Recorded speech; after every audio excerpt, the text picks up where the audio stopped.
You are listening to Freshly Squeezed. We don't want to make the same song over and over again. And I don't think anyone else wants us to make the same song over and over again. I think it shows a different side to us. How do? Are you ready for some brand new music? I'm Jim. This is Freshly Squeezed, and I've got more brilliant new music to share with you that can be discovered on this podcast, along with a bit of chat and the stories behind the songs as well, from the people who made them. If you like new music, if you like discovering the next big thing, and importantly, if you like this podcast, make sure you're subscribed so you get the next one when it comes, which will be in about a week. But more important things at hand right now, because this week we're going to be here from more brilliant music, and that starts with the awesome Manchester band, The Rolling People.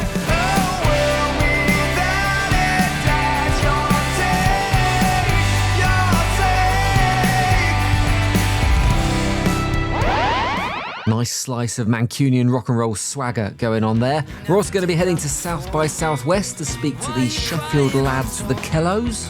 You never did that before. Won't you give more? Won't you ease my soul? Very exciting band, that lot. And we're going to get... Oh, hang on. What's going on here? Thought I put that on Do Not Disturb. Okay, best answer it. Hello, it's Jim. This is Freshly Squeezed. Hi, Jim, mate. It's Alex from Parkview. Alex, how you doing, mate? What do I owe this pleasure to? Oh, I'm good, thank you. I hope you are too. Our new single, Satellite, is coming out very shortly. Cool. All right, well, we'll get it on in a minute. I think I need to dig into it a little bit, find out what it's about. So, obviously, I've not listened to this yet, so you're going to have to describe it to me, set it up for me. Last time we spoke, it wasn't yourself I spoke to. It was Laura and Alfie from the band. That was back in January, and at that point, you just released She Doesn't Know. Now, that tune had kind of gone from this kind of high-tempo Maximo Park thing to something that was a little bit more chilled out. Have you continued down that path with Satellite? If you're chilled out after listening to this tune, I'm going to be heavily disappointed. Okay. Heavily disappointed. We want to inject energy right through your veins. It's fast and it's heavy. We've really kind of honed in on grittier guitar sounds, stuff with a lot more kind of snarl to it. And we think the song's even better for that. Was this always on the roadmap? Was this always where you were going? Because I seem to remember talking about kind of how there was going to be a maturity of songwriting coming through a slightly different style. So is this another pivot, or was this always the plan? I think it's all part of the same goal. It's all on the same road. I think we have started to create this kind of sphere of our own influences. And I do think that this and She Doesn't Know can live in the same house, so to speak. Okay. We don't want to make the same song over and over again. And I don't think anyone else wants us to make the same song over and over again. I think it shows the breadth of kind of what we can bring, and that just shows a different side to us. It's been almost a year now, almost dead on a year actually, since the debut EP came out. And that's when I spoke to you last. And I remember you saying at the time that EP was kind of a bit of a line in the sand. It was, here's what's come before, and now we're going to look ahead to what we're doing next. What does that mean in terms of this tune and maybe what's coming? Is there another collection on the way? Is there an EP in the pipeline? Are you even thinking about debut albums? Certainly not an album. I think in terms of like collections, I think we're starting to build a really kind of strong backbone of tunes that we think represent us, how we are right now. I think this tune is another kind of signal from She Doesn't Know that we're starting to be a bit more mature, like you said, and starting to be a bit more precise with how we write songs, why we put some kind of chords in there, why we go for this particular sound. It's a lot more purposeful, and also just a sign of us kind of growing older, listening to more music, experiencing different things in life and so on. And I think this is a marker of that. How important do things like EPs and albums become to a band, a young band like you, given the way people consume music now? Because there doesn't seem to be campaigns anymore. It's not a release a load of songs, take 2 years off, release another load of songs. Like the way the algorithms work it needs to be a constant stream. So does that kind of push the idea of EPs and albums? Does it push it to the back a little bit? Yeah, so I think it's tricky because there still kind of are deep kind of music lovers that do hang on to big collectives like that. And there are other listeners and people who still love music that do appreciate things kind of bit by bit and chunk by chunk. I think now EPs offer a kind of perspective, a little bit of a time capsule, but the way that you release them might be a little bit different. So a lot of the time now is you can release songs from the EP one by one and almost offer different pieces of the puzzle that then all come together when all 4 or all 5 of the tracks are out. And I think that builds excitement, and you still get the kind of gratification of, a new single, and you get more regular releases. But also you then do have something to look back on and say, that is a project that defined us in 26, or that is when we tried to do our reggae songs, or, like that kind of thing. It is a change. I couldn't say if it's for the better or for the worse, but sometimes you've just got to kind of run with what you've got and just try and put good music out there. And that's all you can really hope for at the end of the day. When I did speak to Laura and Alfie back in January, Laura was fairly new in the band at that point. I think she'd been around a bit, and she was saying the song that we were talking about was the first one she'd really felt she had some kind of ownership on. Has that now completely changed? Is she now very much part of the band? Because I think, you might correct me if I'm wrong, I think you can hear certainly her influence on this track and the bass that drives through it. Yeah, absolutely. I mean, we are very lucky to have kind of found her, I suppose. I mean, I knew it because she's on my course, and I always knew that she could play bass, and we've played together just kind of socially a few times. But we're really lucky, and I think there's a sense of kind of fate about it in terms of someone who's incredibly talented, been under kind of my nose the entire time, and then she's so seamlessly joined us and what we're doing. And in terms of her influence on the track, I mean, the bass in the chorus of this tune is absolutely ridiculous. It's so catchy, but it doesn't kind of take you away from the chorus. It's that perfect sort of like sitting in the pocket type thing of it's melodic, but it doesn't interfere. It's incredible. And when she was recording it, there's like, we did like a VHS thing where I was behind the camera and we were recording like people doing their various kind of parts. And you can just see like the camera it's awful camera work, because I'm just shaking with the bass the entire time, just rocking around with it because I'm just enjoying it so much. And I'm thinking, fucking hell, she's done a great job there. But we're incredibly lucky, as we are with Lewis and Tom as well. Nice one. Well, we're going to play it on Freshly Squeezed. Brand new Parkview track called Satellites, out now. What are we about to hear? Tee it up for us. You're about to have your socks absolutely rocked off. It's going to be fast. It's going to be heavy. There's going to be some tight kind of instrumental work in there as well, with some proper snarly guitars. I hope you enjoy it.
Was spot on. Definitely not chilled out after that one.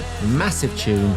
Love it. Back to our scheduled programming now, and time to catch up with the Kellows. They're currently in the middle of the Texan desert at South by Southwest Festival, complete with baking sunshine and dodgy phone signals. How are we getting on, lads? I'm good. Yeah, I bet you are. In Texas, 25 degrees sunshine. I think it sounds all right. A bit different from Sheffield as well.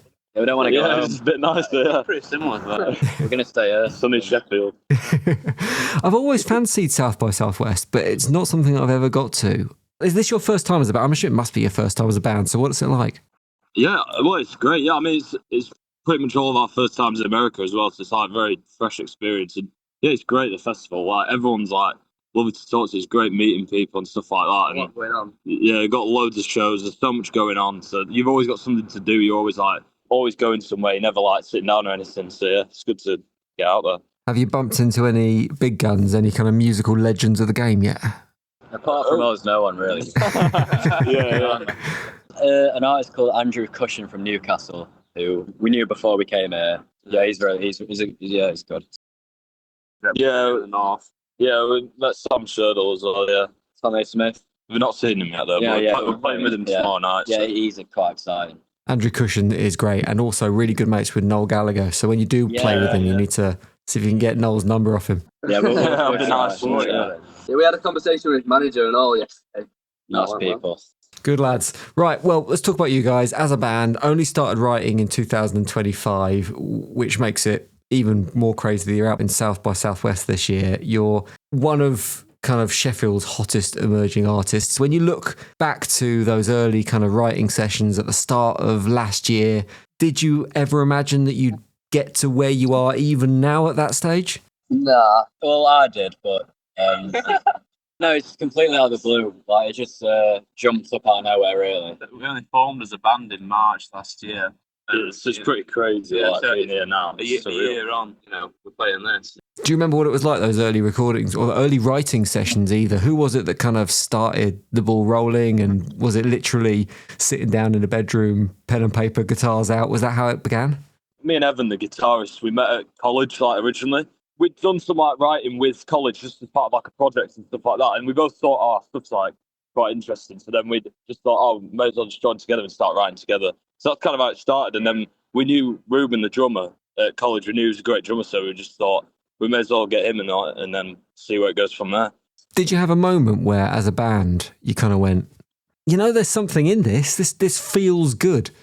I think, well, we got a message from our manager, like, quite early on. And so we're really shocked by that. We were like, oh, wow, we must be doing something right if we've got someone's attention like this. So I think for me personally, that was the point where I was like, kind of reassured that we're doing something good. I think also yesterday as well, we played a gig here and it was absolutely packed and we got an insane reception from everyone. And I think then we all came off stage absolutely buzzing and you were like, I don't know, it just felt huge. Yeah, especially recently, it's like, I don't know. Especially being in America, being this far away from home and we're kind of getting a reception like that feels absolutely amazing. Well, as we said, home is Sheffield, and as with every band that comes from Sheffield, there is some kind of connection with the Arctic Monkeys. The bloodlines run through everything in the Sheffield music scene. Your connection is working with Alan Smith, who worked on their very early tracks.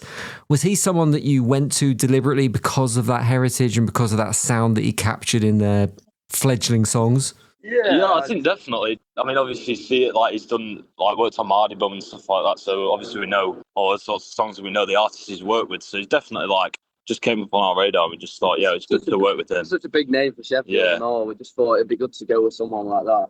Mardy Bum's an interesting musical reference because with New Tune Eve, I think it's got that kind of bright guitar sound that Mardy Bum had. There's also a bit of a swing to it that remind me of the band Cassia, actually, and the PR that kind of gets sent out when you send these songs out describe this as your most ambitious tune to date. When you're in a band and you're kind of writing new music and you're working on songs, do you have that moment as you're kind of developing and moving forward where you just kind of look at each other and go, this is a bit good. This is something we've not done before. This feels special.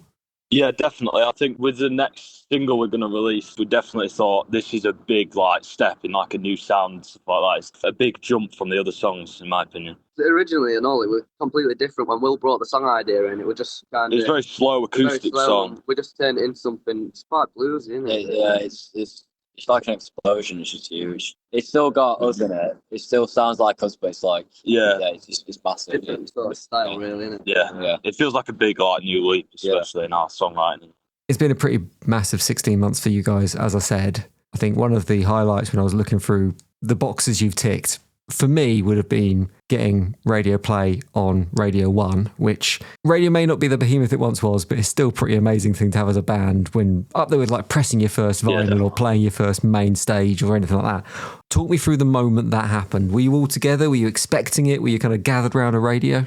Well, at the time, we weren't really expecting it because I remember, I think I was actually at a gig and I saw the message pop up on my phone. And obviously I was like blown away. So then I was actually with my family at the time. So it's more just kind of after the gig, immediately just bring up my phone and just playing it and just listening to what they've said and stuff like that. We didn't know it were going to be on. So we found out afterwards. So it was quite a big shock for all of us. Yeah, definitely.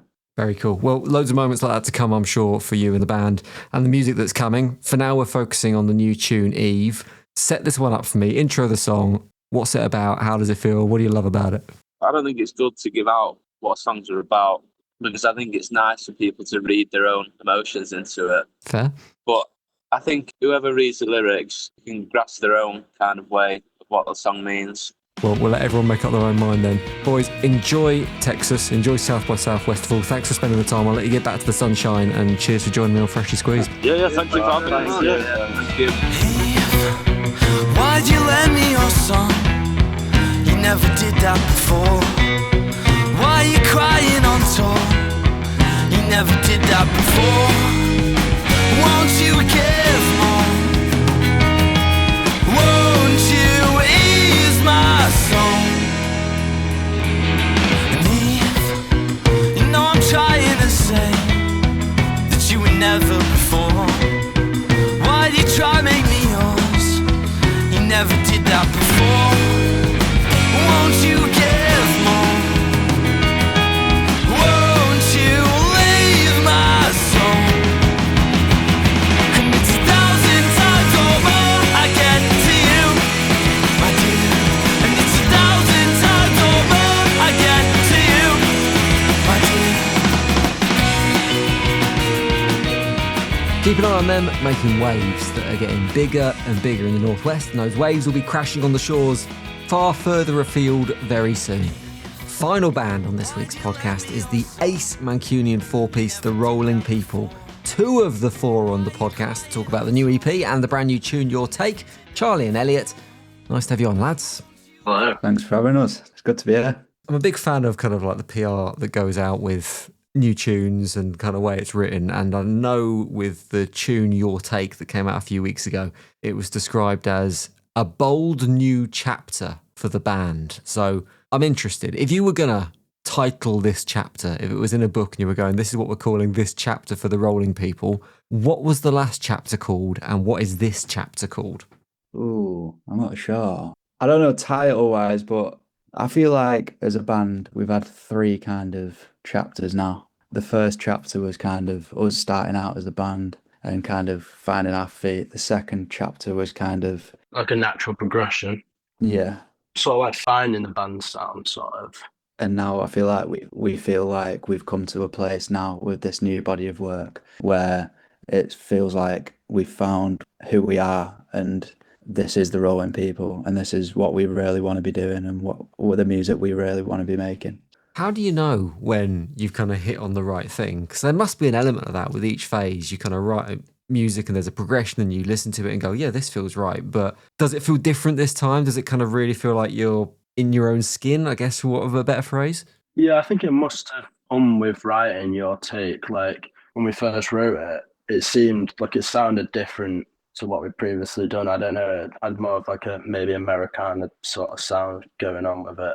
And we knew it was a good song because the melodies were great and stuff like that, but it, like I say, it sounded different to their other stuff, but it sort of just like felt more like right and natural.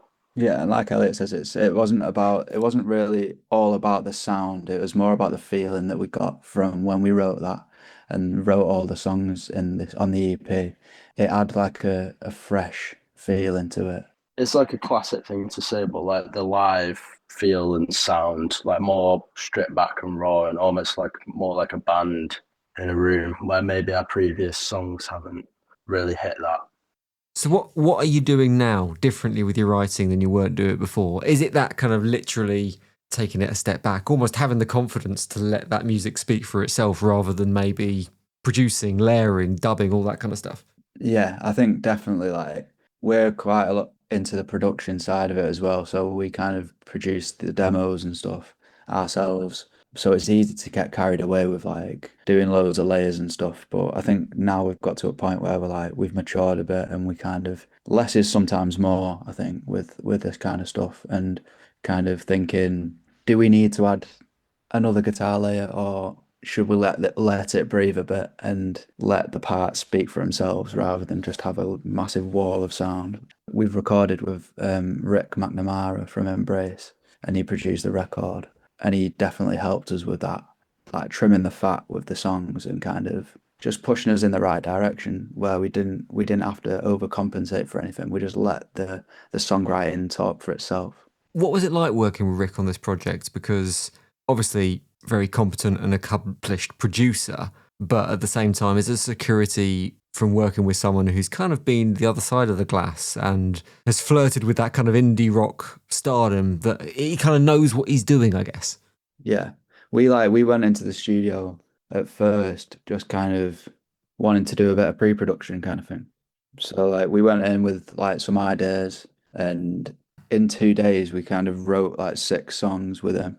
But it wasn't really like a normal writing session where you do it completely collaboratively. He kind of just pushed us in the right direction and just oversaw it kind of thing. Yeah, it's like he provided us with studio and a good sounding guitars, good sounding drums, and we sort of just like jammed, and Charlie was singing whatever over the top, and then we took that away, wrote the lyrics. Whenever we had an idea in the studio, he'd kind of say, yeah, that's good, or what could you do differently there? So it really like pushed us to get the best out of everything, whereas maybe in the past we would have just like settled for a certain thing. But yeah, it was such a good experience, and it was completely different for us, just jamming it out live, just kind of writing as a whole band rather than just me or just Elliot coming with like a fully finished song. That's why it sounds more like cohesive and like everyone's brought their own parts and stuff. Definitely.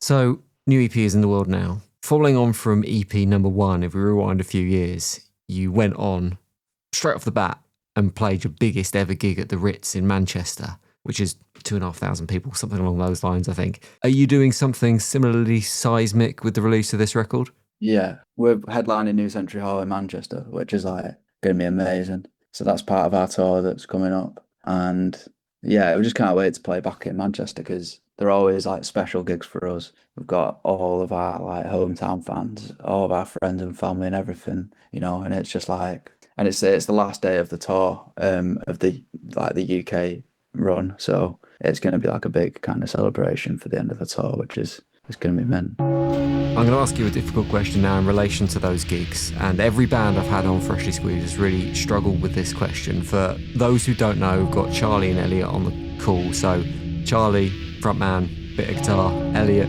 guitar backing vocals. That's kind of the roles in the band. But if you look at the band as a whole, and for those gigs you can take one member out and replace them with a kind of musical legend, anyone from the history of indie, rock and roll, whatever, you can put them in. Who are you swapping out and who are you subbing in? Ooh. You can't say someone who's not on the call, so let's go.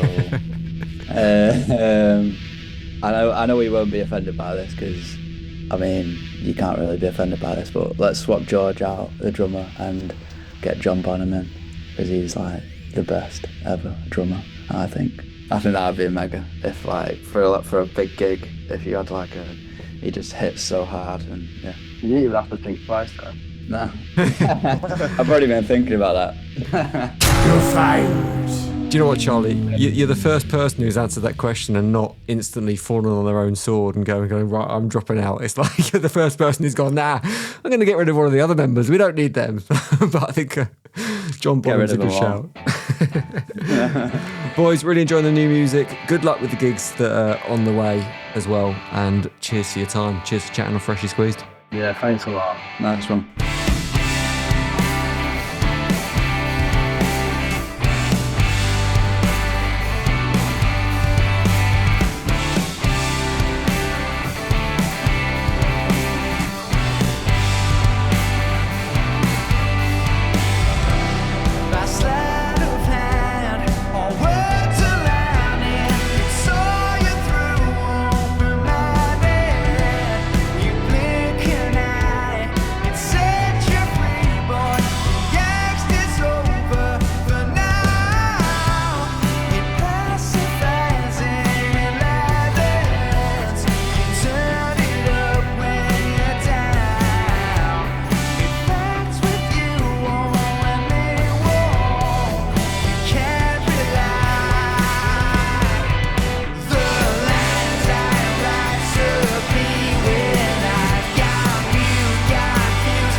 awesome tune to finish on. If you want to hear more from the Rolling People, maybe you want to check out their brand new EP, then head to the podcast description where you'll find links and further listening for all the bands that featured on this week's podcast.